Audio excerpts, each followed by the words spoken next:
Hi, today I'm going to discussing about types of multitasking.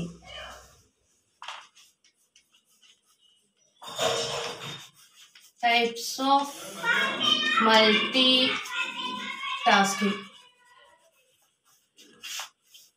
Multitasking లో different types ఉన్నాయమ్మా.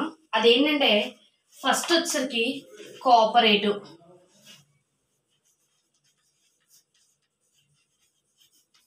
Cooperative multitasking ఒకటి. Next primitive and next non primitive. ఓకేనమ్మా? So different types of multitasking are there: cooperative multitasking, primitive multitasking and non-primitive multitasking. ఓకేనమ్మా? First cooperative multitasking దగ్గరికి వచ్చినట్లయితే మనం cooperative multitasking అంటే number of టాస్క్స్ని మనం సిపియుకి ఇచ్చినప్పుడు ఆ టాస్క్స్ అన్నిటిని కూడా సిపియు అనేది కంట్రోల్ చేస్తుంది. అవునా? సో టాస్క్ ద్వారా కానీ లేదంటే ఏదైనా ప్రాసెస్ జరుగుతున్నప్పుడు కానీ వాటి యొక్క రీసోర్సెస్ డిఫరెంట్గా షేర్ అవుతూ ఉంటాయి. అంటే డిఫరెంట్ సిస్టమ్స్ కానీ లేదంటే డిఫరెంట్ డివైజెస్ కానీ అవి షేర్ అవుతూ ఉంటాయి. అట్లా షేర్ అవుతున్నప్పుడు రిమైనింగ్వి కోఆపరేట్ చేస్తూ ఉండాలన్నమాట. అంటే ఒకదానికొకటి కోఆపరేట్ చేయడం అంటే మనం టూ ఆర్ మోర్ డేటాని మనం షేర్ చేస్తున్నప్పుడు నెంబర్ ఆఫ్ డివైజెస్కి ఓన్లీ సింగిల్ డివైజే కనెక్ట్ అయ్యి రిమైనింగ్ డివైజ్ కనెక్ట్ అవ్వకుండా ఉందనుకోమా, అది నాన్ కోఆపరేటివ్ అవుతుంది. ఓకేనా? ఒక డివైస్ నుంచి నెంబర్ ఆఫ్ డివైజెస్కి మనం ఇన్ఫర్మేషన్ సెండ్ చేస్తున్నాం అనుకోమ్మా, అది ఒకదానికొకటి కోఆపరేట్ అవుతున్నట్టు అనమాట. ఓకేనా? సో అలాగే దీంట్లో మనకి దీన్ని ఏమంటారంటేనమ్మా most simplest form of primitive multitasking అని కూడా అంటారు. Most simplest form of primitive multitasking. ఓకేనమ్మా? సో ఈ మల్టీటాస్కింగ్లో మనకి ఇప్పుడు వచ్చేసి కోఆపరేటివ్ మల్టీటాస్కింగ్ ని మనం ఒక పిక్చర్ వైజ్ గా చూపిద్దాం.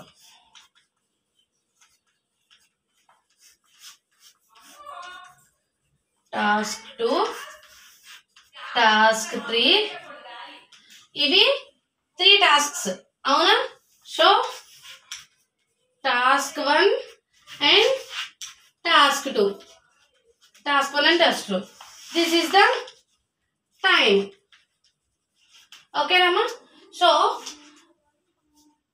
సర్టెన్ టైంలో మనకి ఫర్ ఎగ్జాంపుల్ ఇప్పుడు ఈ 3 టాస్క్స్ని మనం సిపియుకి అనేది ఇస్తాం. ఇచ్చినప్పుడు ఈ సిపియు అనేది ఈ 3 టాస్క్స్ని కూడా అది కంట్రోల్ చేస్తుంది. సో ఎప్పుడైతే 3 టాస్క్ అనేది కంట్రోల్ చేస్తుందో వన్ బై వన్ టాస్క్ని దాని యొక్క పొజిషన్స్ చేంజ్ చేస్తూ ఎగ్జిక్యూట్ అయ్యేలా చేస్తుంది అనమాట. సో ఫస్ట్ టాస్క్ తీసుకున్నప్పుడు ఫస్ట్ టాస్క్ని సిపియు అనేది రన్నింగ్ స్టేట్ నుంచి ఎగ్జిక్యూటింగ్ స్టేట్కి పంపించింది అనుకోండి. అప్పుడు మనకి టాస్క్ 2, టాస్క్ 3 అనేవి రెండు కూడా వెయిటింగ్ స్టేట్లో ఉంటాయి అనమాట. అప్పుడు ఒక టాస్క్ ఒకటి కోఆపరేట్ చేసుకున్నట్టే కదా, అంతే కదా? సో ఒక టాస్క్ అనేది మనకి రన్ అవుతున్నప్పుడు రిమైనింగ్ 2 టాస్క్స్ అనేవి వెయిటింగ్ స్టేట్లో ఉంటాయి. సో అట్లా వెయిటింగ్ స్టేట్లో ఉన్నప్పుడు ఇవి దీనికి కోఆపరేట్ చేస్తున్నట్టే కదా. సో ఇది ఎప్పుడైతే ఎగ్జిక్యూషన్ స్టేజ్కి వెళ్ళిపోతుందో ఆటోమేటిక్గా అప్పుడు సెకండ్ టాస్క్ అనేది మళ్ళీ రన్నింగ్ స్టేట్లోకి వస్తుంది. అంటే ఇది రన్ అవడానికి రెడీగా ఉంటుంది అనమాట. ఇది ఎగ్జిక్యూటింగ్ స్టేట్లో ఉన్నప్పుడు ఇది రెడీ స్టేట్లో ఉంటుంది, రెడీ ఆన్ వెయిటింగ్ స్టేట్లో ఉంటుంది అనమాట. ఓకేనమ్మా? సో వెయిట్ చేస్తుంది, రెడీగా టాస్క్ అనేది ప్రాసెస్ రన్ అవ్వడానికి ఇది వెయిట్ చేస్తూ ఉంటుంది అనమాట. సో అది రెడీగా ఉన్నట్టు. ఓకేనా? సో అట్లానే ఇది 3. సో మనకి టాస్క్ అనేది టాస్క్ అనేది ఎగ్జిక్యూట్ అవుతున్నప్పుడు రిమైనింగ్ 2 టాస్క్స్ అనేవి వెయిటింగ్ స్టేట్లో ఉంటాయి కాబట్టి సో ఒకదానికొకటి కోఆపరేటివ్గా ప్రాసెస్ అనేది జరిగేలా చేస్తాయి. అదంతా కూడా మనకి సర్టెన్ టైంలో కంప్లీట్ అవుతుంది అనమాట. ఓకేనమ్మా? దీన్ని మనం కోఆపరేటివ్ మల్టీటాస్కింగ్ అంటాం. అట్లనే నెక్స్ట్ ప్రిమిటివ్ మల్టీటాస్కింగ్ దగ్గరకు వచ్చేసరికి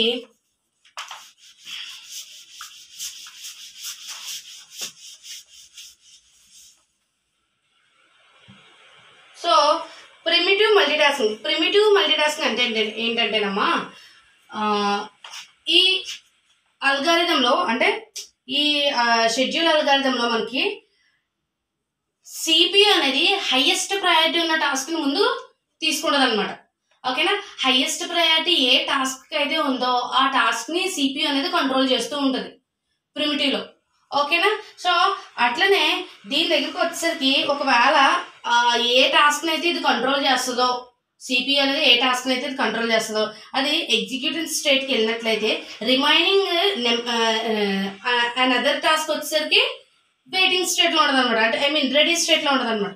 సో ఈ ఎప్పుడైతే ఒక టాస్క్ అనేది రన్ అవుతూ ఎగ్జిక్యూషన్ స్టేట్కి వెళ్తుందో నెక్స్ట్ టాస్క్ అనేది రెడీ స్టేట్లో ఉంటుంది. ఓకేనా, సో రెడీగా ఉన్న రెడీ స్టేట్లో ఉండి రన్ అవడానికి ఓకే దాన్ని ఏమంటారంటే ప్రిమిటివ్ అంటారనమాట. అంటే ముందుగానే టాస్క్ అనేది రెడీ అయిపోవడం, ప్రాసెస్ జరగడానికి రెడీ అవ్వడం అనమాట. నెక్స్ట్ అట్లానే ఇఫ్ ఇన్ కేస్ దీంట్లో లోయెస్ట్ ప్రయారిటీ కనుక మనం తీసుకున్నట్లయితే లోయెస్ట్ ప్రయారిటీ అనేది కూడా మనకి రెడీ స్టేట్లోనే ఉంటుంది అనమాట. ఓకేనా, ఎందుకంటే సిపియు అనేది హైయెస్ట్ ప్రయారిటీని ఇది ప్రిఫర్ చేసి హైయెస్ట్ ప్రయారిటీని ముందు తీసుకుంటుంది కాబట్టి సో లోయెస్ట్ ప్రయారిటీ ఉన్న టాస్క్ అన్నీ కూడా మనకి రెడీ స్టేట్లో ఉంటాయి ప్రిమిటివ్ మల్టీ టాస్కింగ్లో. అట్లనే మనకి సో ఎప్పుడైతే ఇది లోయెస్ట్ ప్రయారిటీ టాస్క్ అనేది మనకి రెడీ స్టేట్లో ఉంటుందో అప్పుడు హైయెస్ట్ ప్రయారిటీ టాస్క్ అనేది ఎగ్జిక్యూషన్కి వెళ్ళిపోతుంది అనమాట. ఓకే, సో మనకి ఇక్కడ ఏమవుతుంది అంటేనమ్మా ప్రిమిటివ్ మల్టీ టాస్కింగ్ యొక్క ఫిగర్ మనం ఇప్పుడు చూద్దాం.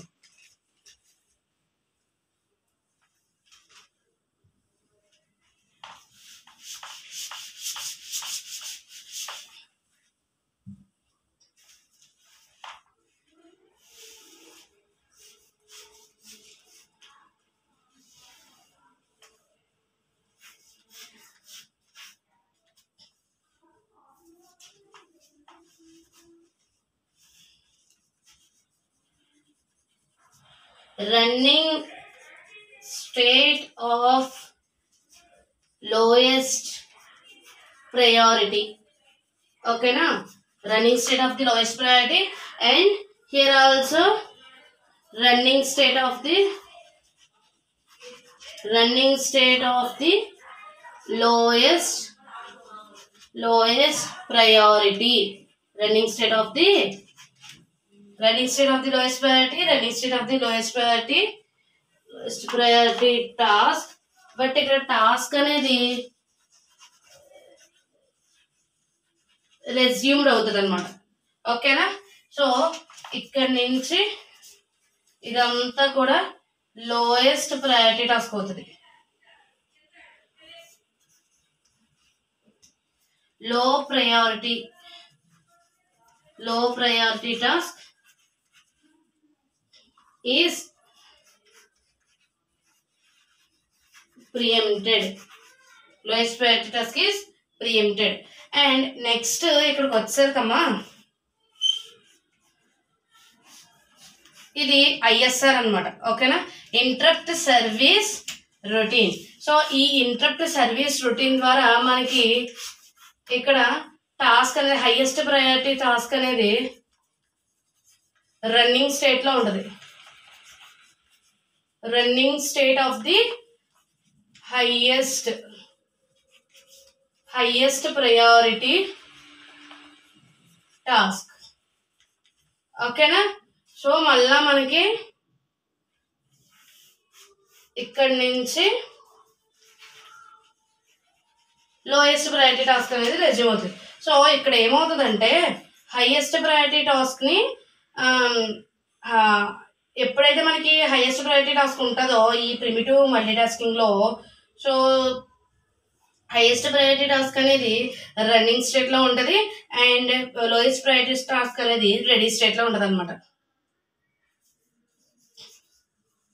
ఏ high priority task is put in the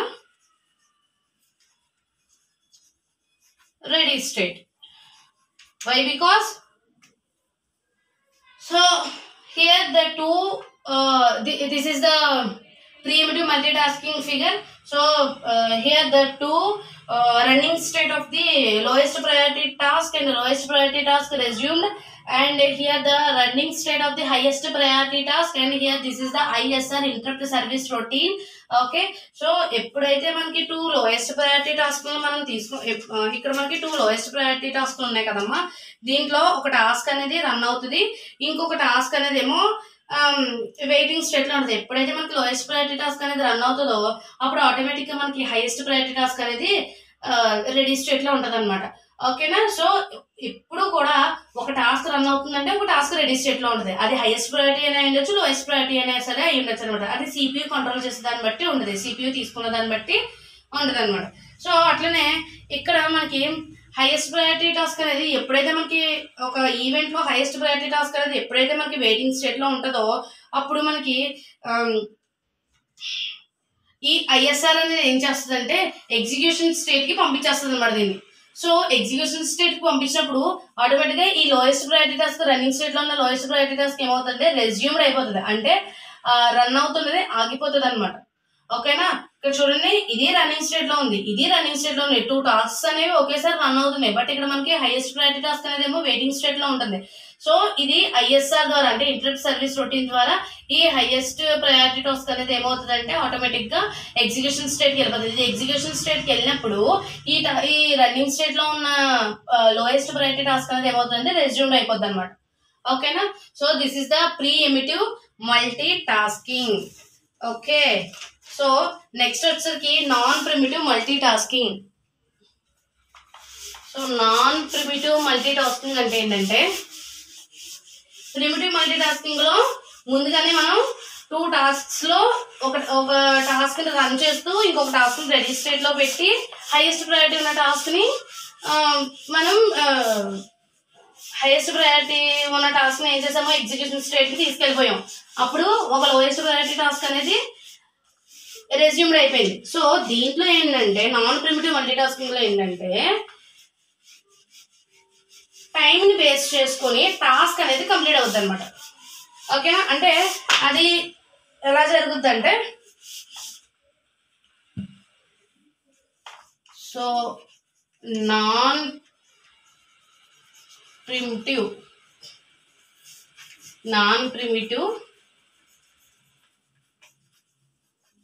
multi tasking. So non primitive multitasking, so దీంట్లో మనం నాన్ ప్రిమిటివ్ మల్టీ టాస్కింగ్ లో FCFS అని చెప్పేసి ఒక ఓఎస్ ఉంటుందమ్మా. FCFS అంటే ఏంటంటే ఫస్ట్ కమ్ ఫస్ట్ సర్వ్. ఓకేనా, first come first serve. This is the one of the operating system. దీన్ని రిఫర్ చేసుకుని మనం నాన్ ప్రిమిటివ్ మల్టీ టాస్కింగ్ ని మల్టీ టాస్కింగ్ అల్గారిథం ని రన్ చేస్తాం అన్నమాట. సో ఈ FCFS అనేది ఒక సింప్లెస్ట్ అల్గారిథం అమ్మా. దీంట్లో ఏంటంటే ప్రాసెస్ అనేది ఫస్ట్ సిపియూని అలొకేట్ చేసుకుంటుంది. ఓకేనా, so here the process that request the CPU first is allocated to the CPU first. ఓకేనా, ఫస్ట్ సిపియూని అలొకేట్ చేసుకుంటుంది. And this is done to the FIFO process. ఓకేనా, FIFO అంటే ఏంటిది first in first out. So దీంట్లో ఈ FCFS అనేది ఒక OS. ఈ ఓఎస్ ని రిఫర్ చేసుకుని మనకి నాన్ ప్రిమిటివ్ మల్టీ టాస్కింగ్ అనేది జరుగుద్ది. దీంట్లో ఏంటంటే ఫస్ట్ సిపియూని మాత్రమే ఇది అలొకేట్ చేసుకుంటుంది అనమాట. ఓకేనా, సో దాన్ని మనం ఏమంటామంటే ఫస్ట్ ఇన్ ఫస్ట్ అవుట్ కింద. సో ఈ సిపియూ అనేది మనకి ఫస్ట్ ఏం చేస్తుంది అంటే ఫస్ట్ ఇన్ ఫస్ట్ అవుట్ క్యూలో మనకి ప్రాసెస్ అనేది జరిగేలా చేస్తుంది అనమాట. ఎప్పుడైతే మనకి FCFS పాలసీ అనేది రన్ అవుతుందో సో అది సమ్ యావరేజ్ వెయిటింగ్ టైం లో ఒక సమ్ యావరేజ్ వెయిటింగ్ టైం లో ఈ FCFS అనేది రన్ అవుతుంది అనమాట. FCFS పాలసీ అనేది రన్ అవుతుంది. ఓకేనా, సో నెక్స్ట్ వచ్చేసరికి దీంట్లో మనం ఒక యావరేజ్ పర్టికులర్ టైం అంటున్నాం కాబట్టి so process and burst time. So process 1 వచ్చి 24 మిల్లీ సెకండ్స్ అనుకోండి. ప్రాసెస్ 2 వచ్చేసరికి 3 మిల్లీ సెకండ్స్. ప్రాసెస్ 3 వచ్చేసరికి 3 మిల్లీ సెకండ్స్. అంటే ఏంటంటే ఇక్కడ ప్రాసెస్ 1 జరగడానికి 24 మిల్లీ సెకండ్స్ తీసుకుంటే ప్రాసెస్ 2 అంటే దీని నుంచి ఇది వచ్చేప్పటికి జస్ట్ 3 సెకండ్స్ డిఫరెన్స్ లో ప్రాసెస్ 2 అనేది రన్ అవుతుంది. అట్లానే మళ్ళీ దీని నుంచి ఒక 3 సెకండ్స్ డిఫరెన్స్ లో ప్రాసెస్ 3 అనేది మనకి రన్ అవుద్ది అనమాట. అంటే మనకు ఇప్పుడు డయాగ్రామెటికల్ గా మనం ఇట్లా చూపించుకుంటే అది ఎలా ఉంటదంటే ఇది వచ్చేసరికి P0 0 24 27 30 అంటే P1 P2 అండ్ P3 ఓకేనా. సో ఇక్కడ వచ్చేసరికి దీన్ని మనం అసలు if process is arrived in order P1 P2 P3 then we get the following the result 0 24 ఇందాక చెప్పాను కదమ్మా. సో ఫస్ట్ ప్రాసెస్ 1 వచ్చేసరికి 0 నుంచి 24 సెకండ్స్ పడుతుంది ప్రాసెస్ 1 కంప్లీట్ అవ్వడానికి. అట్లానే ప్రాసెస్ 2 కంప్లీట్ అవ్వడానికి జస్ట్ 27 సెకండ్స్. అంటే దీని నుంచి దీనికి ప్రాసెస్ 1 ప్రాసెస్ 2 కి డిఫరెన్స్ ఏంటంటే 3 మిల్లీ సెకండ్స్ డిఫరెన్స్ లో అవుతుంది. అట్లానే ప్రాసెస్ 2 కి ప్రాసెస్ 3 కి కూడా 3 మిల్లీ సెకండ్స్ లో కంప్లీట్ అవుతుంది అనమాట. సో ఇది ఏంటంటే యావరేజ్ ప్రాసెస్ అనేది ఒక ఆర్డర్ లో రన్ అవడం ఓకేనా. సో దీంట్లో మనకి వెయిటింగ్ టైం ప్రాసెస్ అనేది ఎట్లా ఉంటదంటే waiting time process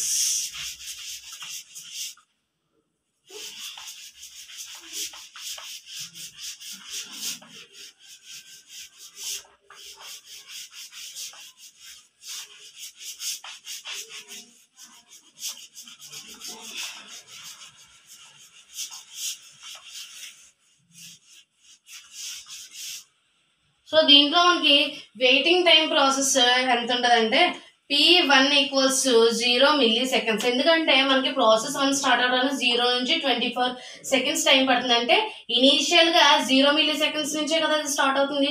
so P1 equals 0 milli seconds and P2 equals to 24 milli seconds అవుతుంది అనమాట.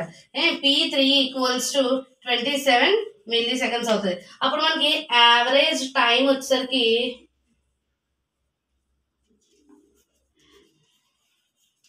average time for process P1 equals to average time for process P1 plus P2 plus P3 is divided by 3. So here P1 means 0 plus 24 plus 27 is divided by 3 equals to 51 by 3. So is equals to 351 లో 17 times cancel అవుతుంది. So 17 milliseconds. The average time for process is 17 milliseconds. Okay. So ఒక process అనేది మనకు run అవ్వడానికి దానికి average time అనేది ఎంత పడుతుందంటే 17 milliseconds time పడుతుంది అనమాట. సో అట్లనే మనకి ఇక్కడ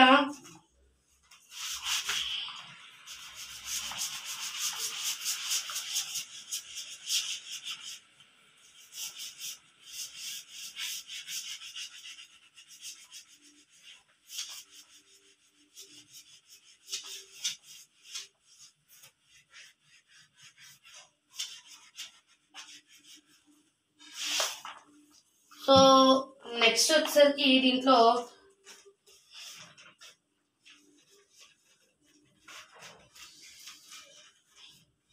ఇందాక మనం P1 P2 P3 అని తీసుకున్నాం ఓకేనా. సో ఇప్పుడు మనం ఎట్లా తీసుకుంటాం అంటే P2 P3 అండ్ P1 ఈ టైప్ లో కనుక మనం తీసుకున్నట్లయితే ఆ ప్రాసెస్ అనేది ఈ ఆర్డర్ లో వెళ్ళినట్లయితే మనకు వచ్చేసరికి P2 P3 and P1 0 3 6 and 30 seconds ఓకేనా. అంటే మనకి ఫస్ట్ వచ్చేసరికి ఇక్కడ waiting timings for P1 P2 P3 ఎట్లా ఉంటున్నాయి అంటే now 6 seconds 0 seconds and 3 seconds ఓకేనా. 6 0 3. సో ఇప్పుడు మనకి యావరేజ్ టైం అనేది ఎట్లా ఉంటదంటే average time 6 plus 0 plus 3 is divided by 3 equals to 9 by 3 equals to 3 milliseconds. ఓకేనమ్మా అర్థమవుతుందా. అండ్ ఇక్కడ వచ్చేసరికి యావరేజ్ టైం ఇక్కడ మనకి టైం అనేది వెయిటింగ్ టైం అనేది డిఫరెంట్ గా ఉన్నది. ఫస్ట్ దాంట్లో వచ్చేసరికి ఎంత వచ్చింది 17 milliseconds వచ్చింది. సెకండ్ వన్ వచ్చేసరికి 3 milliseconds వచ్చింది ఓకేనా. So this is the variation process లో ఇది డిఫరెంట్ వేరియేషన్స్ అన్నమాట. Okay, this is the burst time, CPU burst time. Okay, Nama, it is non-primitive multitasking. So the next class is continue next video.